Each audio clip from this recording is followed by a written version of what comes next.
Hello, and welcome to the Broke PhD podcast, where we build relationships or kindle emotions with every episode. I'm your host, Dr. G. On this episode, I talk with Gillian DiAddezio, who shares about her professional background and being, as she deems, a Gillian of all trades. Additionally, she shares about the positive impact that pageants have had on her life, and we talk about not being afraid of failure and how this journey called life may not always be a linear path forward.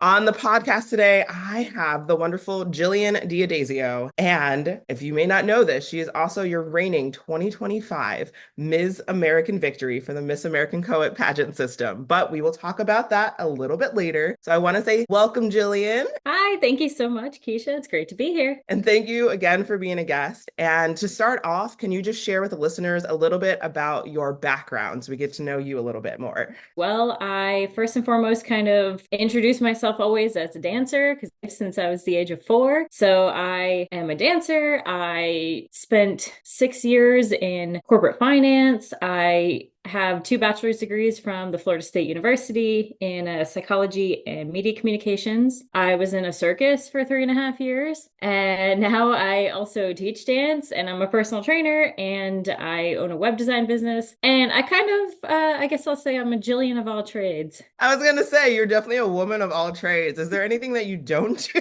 My chiropractor likes to call me the Renaissance woman. Yes. And I love that. I love you just explaining your background, just shows how multifaceted people can be. And so thank you for sharing about that. And I am also excited to ask you to expand on and explain more about what you are doing in present times. Well, a lot of things. Yeah, so I do a few things throughout the week, throughout my months usually. I'm still teaching dance a few times a week. I am a personal trainer at a gym that uses EMS training. So your muscles are getting shocked while you work out for 20 minutes. It's really great, super cool. And it's unique, which I love to do. And so I do that. And then I own a web design business that is still kind of in its infancy. It started last year, really. And I redesign or start up websites for people who are in the creative businesses. And then in my spare time, I help my boyfriend's company. He owns a company where he builds ninja warrior obstacle courses. And so I've been doing a lot of creative director type work with his company as well. That is so cool. And I know when we had talked before that what you're doing right now is completely different than what you thought you would be doing 10 years ago. I just want to emphasize that for anybody who's listening out there, that your path is not always going to be linear. And I think you're a walking example of that. Where you started to where you are now wasn't probably what you thought you'd be at. Oh, absolutely. I went into college totally with the psychology mindset. Like I was going to go child development. I wanted to be a child psychologist, go for my PhD. But I decided my last year of college that I wanted to take a break. And then I thought, okay, I'll take a break for a year and then I'll come back to my master's and continue on with psychology. And I just never went back. And then I found my way into a job at the wealth management firm and ended up staying there for 6 years and moved to Texas within that time frame, and all just life happened, right? So I never went back to college, but I do find myself using my psychology degree when I teach dance with the kids. So in a way, I'm using it, just not in the way that I thought I would. I'm not a school guidance counselor. I'm not a child therapist or anything like that, but I do still use parts of it in my day-to-day life. That's so cool. Again, just emphasizing that where you started and where you are now, that it's not what you thought it was going to be, but you're still utilizing the things that you went through and the experiences and the information that you gained along the way, that they are still being utilized. And I also just want to emphasize to listeners out there that you don't have to go the educational route. Like that's not for everybody. And like you said, sometimes you start off and you're like, okay, I do my bachelor's and I might do my master's. And then you take a break and you're like, actually, I don't need to do this. I'm going to do something else and do something greater. And that's okay. That education isn't for everybody. And if it's a path you go, great, keep going. And if it's a path that you choose to walk away from, that's also cool too. So thank you for sharing. And you can go back through education in so many different ways too, right? I mean, there's free education out there everywhere now. You can find a YouTube video for just about anything. You can learn so much in a job that you're at. I mean, when I was at the wealth management firm for the 6 years, I decided to go head first. And I was like, well, I don't know anything about finance, but I'm going to study for the CFA exam, which several VPs at the firm at the time were saying, I would never do that. Like, that's too hard because the expectation is that you study for 300 hours per exam. There's 3 levels, and you don't get the charter until you pass all 3 levels. So it roughly takes about, at the time, 3 to 4 years to gain that charter. And it's kind of just for recognition, I guess, and maybe a Mm. pay raise at the end. But I decided that that was the best way for me to learn everything about it. So I went and I took level 1 of the CFA exam 3 times. Didn't pass any time of those, but I learned so much. And it was a factor of my resilience, I guess, because I kept going even Mhm. though I didn't pass it and I had no background in it whatsoever. And several people at my firm were saying that they would never even try it. So, Oh, wow. Yeah, that just emphasizes your perseverance. And again, I was having this conversation with another guest, Shalika, actually, and she was saying that her advisor was just saying that people need to be okay with making mistakes and with failing. That I yes. think as humans, we tend to be weary of anything that's going to push us towards failure or push us way outside of our comfort zone. And so you pushing yourself outside of that limit and going for something that even other higher ups were like, oh, I wouldn't do that, just shows that you are willing to push yourself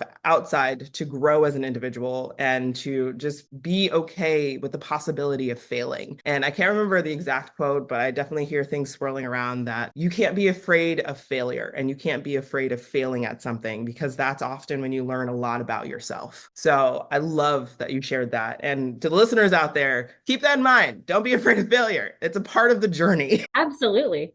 And that's kind of the sentiment that brought me back to pageantry too. But I took 16 years off from pageants. And my parents put me in them when I was a kid because I was so shy. They said, "Okay, 4-year-old Jillian, you're going to learn grace and poise and how to talk to kids your own age. Here you go." And I didn't know what was going on, of course. I'm 4 years old, but I ended up winning the title of Miss Florida at the time, and that started my journey into pageantry, and I found so many friends and gained confidence and all of that. But I took 16 years off of it, and something inside my brain earlier this year was like, you know what? Let's go back. Let's see how much you've changed, how much you've grown. And I've lived a lot of life in 16 years. So I really wanted to see what that would culminate in on Mm. stage again. I love that. And yeah, I'm glad you kind of transitioned into pageantry because that's where we connected that. And, to hype up the system, Miss American Coed, if you haven't heard about it, go check it out. But that's where we met in August at the national pageant. And we were part of the collection of comeback queens, as we wanted to say, because there was a lot of us this past year that had something was just like, hey, come back this year. And I'm so glad that a lot of us came back and to reconnect because I actually got to meet you. And that even though we've been a part of Miss American Coed for years and years and years, we never actually got to meet. And the more I hear about your story, the more I'm like, yes, same, same, same. Like I love your energy and just love everything about you. So I'm so glad that we could connect. Girl, as soon as I saw you on the Facebook group, I was like, her and I are going to be friends. I knew I know. I was like, it. I yeah. knew it. And so this is where we talk about the positive side of pageantry because oftentimes I think pageants sometimes get a bad rap and there's been a lot of bad press and bad media and there can be those negative sides, but I think both you and I have mostly I know personally I've experienced positives with pageantry that it's added so much to our lives and being a part of it and just being around women who support women and who want to empower one another and who just want to empower themselves and like you said grow that confidence and grow those skills that otherwise you may not be able to develop sometimes in the real world. So I am here to hype up pageants. And if you have any questions, feel free to reach out to me. Feel free to reach out to Jillian. I'll put her contact information in the description box. But again, if you want to just talk about your connection with Miss American Coed specifically, and I know you said that you came back and it was been 16 years, but what does Miss American Coed kind of mean to you? And I know this is like one of those stereotypical pageant questions, but why Miss American Coed, as you would hear in like the pageant interview? I was going to say, I feel like I'm back in I interview. know it's like if you know, you know, and like people are like, wait, hold on. It's But so funny though. No it one even is asked me that this year, so here it is. Why co-ed? Well, honestly, it's never been anything but co-ed for me. I know there are so many pageant girls that compete in multiple systems, and I think that's awesome. I don't know. I just never really had that pull to go anywhere else. Maybe because I just felt so fulfilled within this system. And I still keep in touch with friends that I met when I was 4 and 6 years old. And one of them being my makeup artist for the weekend of nationals now. She's come full circle. And And it was just, it's so much a feeling of camaraderie that even if you take a decade off, you come back and you see each other, it's like no time has passed. I don't know of too many places, maybe besides college, where you can have that kind of experience with people. You know, you go through that same shared experience that not many people get to go through, and you just have that bond that you can't really explain. Oh, yes, I agree. And as we like to say, Mac is family, Miss American Coed is family. I think that's a general sentiment across all of us who are a part, whether you're a current queen or a former queen or a parent or a sibling or anyone, that once you're in the Mac family, you're in it for life. The Mac Pack. The Yep. Mac Pack. So I guess now that we're talking about pageants, and I know you said that you initially were in it because your parents wanted you to kind of learn poise and grace at 4 years old to continue to grow and develop your poise and grace over time. But what has pageants kind of done for you, and how have they kind of shaped you into the being that you are today? It's really brought out my self-confidence Mhm. in myself, and more so this year, I think, than any other year I've competed, because this year was truly for me. I did it as an adult. I made the decision myself. I did the entire planning process myself, you know, finding the wardrobe and prepping for interview. And I didn't have my mom there as a coach, you know, as I normally would. And I'm trying to think about it in ways like, okay, how would I go through this process just for me, just for how I want to do this for myself? And it felt really empowering. And yeah, I think to bring it back to the question a little bit, it's taught me more self-confidence. The poise and grace are kind of a given, right? I Mhm. mean, you get up on stage and you just feel the lights on you and you instantly throw your shoulders back and you're like, wow, I am powerful. I am awesome. That's short-lived because you're only on stage for less than 5 minutes, Yeah. right? So how can you carry that into your interview, carry that into the one-on-one conversations with people, carry that into rehearsals where you're making a fool of yourself in front of all your fellow peers and just having a blast while you do it. And normally I think I would have shied away from experiences like that because I didn't like to put myself out there. I hated being put on the spot. You Mhm. know, answering something that I didn't have the perfect response to was so overwhelming for me. But I've learned to push past that and be okay with maybe not saying the perfect thing. Or, you know, you make a moment of it, like in a rehearsal, and then you make everybody laugh. And it ends up being a super fun hour instead. And a bonding moment, which, yes, love Exactly. that. Exactly. You can't But really bond unless you're authentic, right? yes, yeah. So authenticity really shines through. And I feel like I can see that from other people watching them Mhm. on stage. And so I wanted to give that same kind of Mhm. performance and presentation. That way people see me and they go, oh, she's not fake about any of this. She's like Mhm. in it. Ah, you're gonna be crying here. I love you so much. Hearing that, I'm just like, yes, yes, yes. I'm over here hyping you up. Like, get it, get it. I love it. And again, just that connector piece, that same kind of situation that I came back this year because I was like, oh, mostly there was a state pageant in North Carolina. And so I was like, it's in my backyard. Why not? It's been for me 12 years since I last competed. And why not? And now that we're in our 30s, I think the different level of confidence that you have in your 30s compared to when you were a teenager, compared to your 20s, is just like a whole nother level that I've never thought of before, that you really stop caring as much about what other people say, but in the best way. Because obviously you want to make sure you're on stage that, you know, like you said, you're shining as your authentic self, but you are truly being able to be yourself. And like you said, you did this all on your own without having a lot of input from others or a lot of like background noise, as might have what have happened in the past. At least my experience too was that there's a lot of background noise, good or bad, and I didn't always feel that I could live in those moments and be present in those moments because there was just so many inputs. But I connect so much with that this time, this go around, it was all you, like same. It was all me doing it. So I love that you decided to like reclaim those moments. And honestly, through this experience, I know personally, I was like, I'm healing inner Keisha Yes. through doing this. And so I love that you were able to just do it your way and do it in a way that like you felt proud and you felt confident. And I just love that so much. I love it. Yeah, I felt more alive, I think, during that Mm, week than I have in a while. So it was really telling for me. It was kind of a mm, sign like, okay, this is something I need to be doing more for myself. mhm, This is something that makes me feel fulfilled. And I don't know what little piece of it that is, or if it's mhm. just all of it put together, but I know that I was meant to be there. So I love that. I also think with going through pageants that a lot of times people don't realize is that it really forces you to be introspective, that you really have to know yourself in order to communicate to others about yourself. And from what it sounds like, both you and I were probably going through things that we were able to kind of like avoid reflection of self. And so going through this experience and participating in the pageant this year, it forced us to really focus on, oh, wait, where am I? Who am I? What am I going through? How do I feel? Where do I think about this or what do I think about that? Because in order to answer those questions in the interview section, you need to really have a true understanding of who you are. And pageants are a good way of, if you're not going to do it yourself, forcing you to figure out who you are. Absolutely. And it's funny because I have my psychology background, right? And I'm always analyzing, psychoanalyzing, I guess, but it's usually always other people, right? Not myself. I don't sit there and think, oh, what do I want? What makes Gillian feel good? But now I'm starting to do that in my 30s and it feels great. And just to piggyback on that, emphasize that self-awareness and self-care and self-prioritization is very important. And I think with pageants, it allows individuals to do that, as you've kind of showcased that you were able to have those empowering moments. You were able to have your moment in the spotlight, but then you want to carry that feeling with you into the real world. So it's kind of inspiring you to keep that momentum and to keep that priority and that awareness and that self-love of of yourself. So yeah. Yes, I'm actually trying to bring that concept in through my dance students this year. I'm Mm. starting a little something new. I haven't quite built it out yet, but I'm calling it Leaps of Love Cups. And so what I want to try to start doing in some of my classes, maybe with the older kids, the young Mm. ones might not understand it yet, but I basically the gist is you have a cup that is your own at the very end of the room. And we go across the floor and we do our dances, usual class type stuff.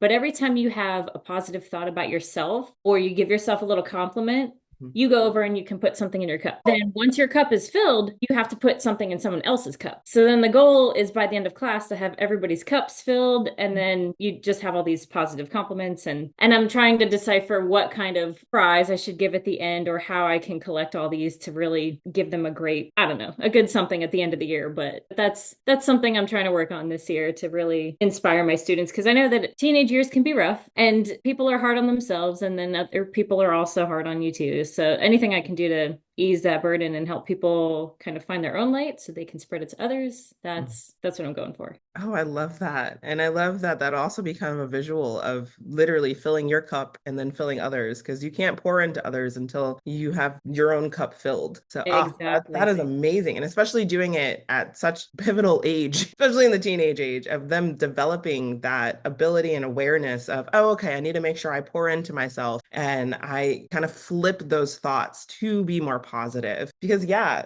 going through that time that there's probably a lot of negative thoughts, a lot of peer pressure, and kind of wanting to conform or do other things. And there might be some out there that don't. And I love that you walk to the beat of your own drum. And I applaud that. And we should all continue to encourage that and build that and make that grow. And so I think doing this is going to be so amazing and so impactful for your students. And it's going to like carry with them. And I love that so much. Thank you. I hope so. I try to pull from my past teachers. I got to give a shout out to my one of my best dance instructors ever, Pamela Bowling, out in Orlando, Florida. She would always, she still does to this day. After every single warm up, she has everyone give themselves a big hug and super loud. They have to say, "I love myself" out into the entire room. And I always felt super weird doing it, to be honest. Maybe because I didn't fully love myself at the time. But as I've gotten older, I've gotten more comfortable doing that. And now I'm having my students do that at the beginning of every class too. And they just seem to love it. They're not awkward about it at all because I ask them about it sometimes and they're like, no, this is great. We love saying we love ourselves. So it's wonderful. And I'm hoping that I can combine that with the Leaps of Love Cups and Mhm. just fully create this environment of self-love. Oh, I love that. Oh, that's so amazing. I'm so excited for that. And thank you for sharing that. And I'm hoping that that is going to just impact your students. And I know it will because it just sounds amazing. And I wish I did that. Now I'm going to have to go around and like give myself hugs and say I love myself, even You though can I'm come not to at my dance dance class. class. Seriously. Now that we are towards the end of our conversation, are there any takeaways or words of wisdom that you want to share with the listeners? Just that one, it's never too late to do what you want to do, and don't compare your timeline to somebody else's. I lived so long with that, and I was always like, why are they further along than me? I thought I'd have this by this age, and blah, blah, blah. But it doesn't matter. What you're meant to do will find you at some point. So I know this is kind of an overused phrase, but trust the process. And then just let the timeline happen how it's supposed to. What is meant for you will come to you. I love that so much. And I'm cheering in the background silently so that I don't block the audio. But oh, I love that so much. That what is meant to be will be. And as hard as it's to hear over and over again, trust the process because things will work out as they should. And I love that so much. So thank you for sharing that. Thank you. Thank you again for being a guest on the podcast. And I am so grateful for you being here. Thank you. This was so much fun. We'll have to definitely do this again. Well, that concludes this episode, but I am so excited to have you on this journey with me. And if you've enjoyed this conversation that I've had with Gillian and you want to hear more episodes or learn more about Broke PhD Podcasts, then please check out the website brokephdpodcast.shop to continue to follow along. And wherever you are on your own journey, remember you got this.